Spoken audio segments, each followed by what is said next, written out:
हम में से बहुत से लोग एक उम्र तक कम एतमाद रहते हैं। हम चाहते हैं कि हम भी उन चंद लोगों की तरह पूरे एतमाद और बोल्ड हो जाएं, जो हमें बहुत पसंद है।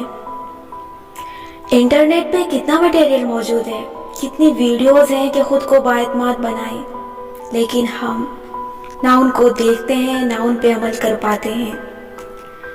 इतना सेल्फ हेल्प मटेरियल मौजूद होने के बावजूद हम क्यों पूरे एतमाद नहीं बन पाते? क्या ऐसा नहीं हो सकता कि हम अपने फेवरेट बाएतमाद लोगों को बस कॉपी कर लें और उन जैसे बन जाएं? लेकिन नहीं, ऐसा नहीं होता। हर कुछ दिन बाद हमें किसी फंक्शन में, किसी गैदरिंग में लोगों के सामने ऐसे मौके फेस करने पड़ते हैं कि हम शर्मिंदा हो जाते हैं। किसी दूसरे को भले एहसास ना हो, लेकिन हमें खुद अजीब सी हिजमेंट का सामना करना पड़ता है। हम बोझल दिल के साथ ऐसी महफिलों से उठ के आते हैं।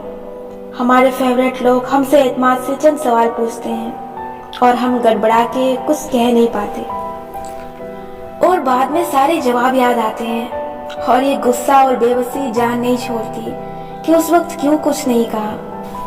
कोई मुंह पे धनस कर जाए तो हमें लड़ाई के बाद मुक्का याद आता है और उसे अपने मुंह पे मारने को दिल करता है। हम मौके पे बर्जस्ता गुफ्तगू नहीं कर सकते। अपने दोस्तों या बहन भाइयों के साथ हम बड़े कॉन्फिडेंट होते हैं, लेकिन जहां हमसे बेहतर और मरूब करने वाले शहर अंगेज लोग आ जाएं, वहां हम बिल्कुल पसे मंजर में चले जाते हैं। कभी कभी हम ऐसे मौके के आने से पहले उनकी तैयारी भी करते हैं। हम खूब अच्छा तैयार होके जाते हैं, अपने कपड़ों और जूतों में से बेहतरीन जेब तन करते हैं, टांग पे टांग जमा के एतमाद से बैठते हैं। लेकिन फिर भी जब हम उस महफिल से लौटते हैं तो खाली हाथ और दिल लिए आते हैं। हमारी सेल्फ एस्टीम मजीद लो हो जाती है, क्योंकि हमें मालूम होता है कि वहाँ कोई भी हमसे मरूब नहीं हुआ। वहाँ लोग हमसे बेहतर लग रहे थे। इस कम एतमादी की सबसे बड़ी वजह हमारी इनसिक्योरिटीज हैं। जिस्मानी खद्दोखाल और माली हैसियत में कोई कमी हमें कम एतमाद कर देती है। याद रखें, आपका लिबास साफ होना बहुत होता है।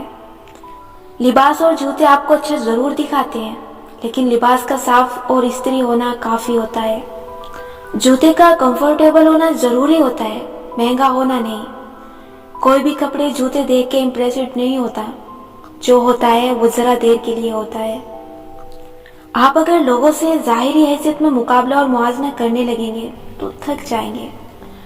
अगर अपनी जात में एतमाद लाना है तो आपको ऐसी महफिल में जाने से पहले सोचना है कि मैं आज कैसा महसूस कर रही हूँ, क्या मैं कंफर्टेबल हूँ, मेरी जरूरियात क्या है। अपने अंदर एतमाद कैसे पैदा किया जाए। किसी भी महफिल में आपने अपने तरीके से चलना है, आपने अपनी राय देनी है और इससे पीछे नहीं हटना। निडर होकर राय देना और इख्तिलाफ करना इंसान को एतमाद दिलाता है। जिन लोगों के सामने आप मरूब हो जाते हैं, भले वो रिश्तेदार हैं या किसी लिहाज से सीनियर हैं, उनके सामने अदब और शाइस्तगी से अपनी राय देना शुरू करें। खुद से सच बोलें, जब मैं इस बात से मुत्तफिक ही नहीं हूँ तो मैं क्यों जी जी करके गर्दन हिलाऊं। नहीं सर, आपकी बात अपनी जगह ठीक है, लेकिन मैं ये समझती हूँ कि ये ऐसे नहीं, ऐसे होना चाहिए। फिर बहस ना करें, बहस आपको बहुत खराब करेगी। अपनी राय पे अड़ ना जाएं। एक दफा राय दें और दूसरे की राय सुन के अच्छा कह के सर हिला दें। ना खुद कन्विंस हो और ना दूसरों को कन्विंस करने की कोशिश करें। आवाज ऊंची ना करें, सुकून से राय दें।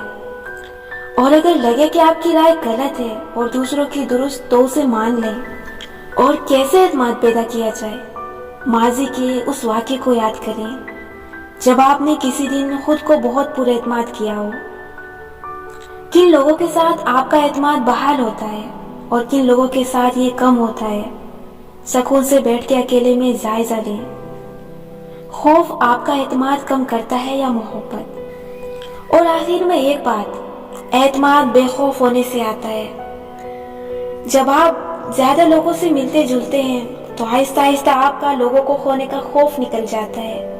इसलिए अपना सोशल सर्कल वसी करें, मुख्तलिफ तरह के दोस्त बनाएं। ایک دوست پہ بوجھ ڈال ڈال کے آپ خود بھی تھک جائیں گے اور اس کو بھی تھکا دیں گے۔ لوگوں کو ناراض کرنے کا خوف یعنی پیپل پلیزنگ کی عادت سے نکل جانا اعتماد دلاتا ہے۔ جب بھی اعتماد ہونے لگے، آپ کے گرد ہر چیز ٹوٹ ٹوٹ کے بکھرنے لگے، میری فہرست یاد رکھیں۔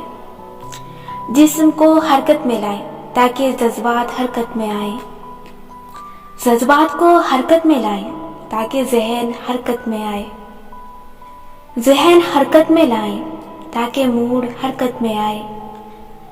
جب تک آپ زندہ ہیں برے واقعات بھی ہوں گے، ناکامیاں بھی ہوں گی، موڈ بھی خراب ہوگا، جھگڑے اور مایوسیاں بھی ہوں گی۔ ان سب کو ہونے دیں، صرف ایک چیز نہ چھوڑیں، حرکت۔ ہم سب پہ عروج بھی آئیں گے اور زوال بھی۔ ہم کیسے انسان بنتے ہیں یہ طے کرے گا ہمارا رد عمل جو ہم زوال میں دیتے ہیں۔ زوال میں ہمیں ہمت نہیں ہارنی اور لڑتے رہنا ہے، خود کو بار بار جوڑتے رہنا ہے۔ عروج میں ہمیں اپنی کامیابی پہ خوش ہو کے بہک نہیں جانا، بلکہ اس عروج کو مزید لمبا کھینچنے کے لیے پہلے سے زیادہ محنت کرنی ہے، اس سے پہلے کہ وہ آخری زوال شروع ہو جو ایک نہ ایک دن ہم سب کے اوپر آنا ہے۔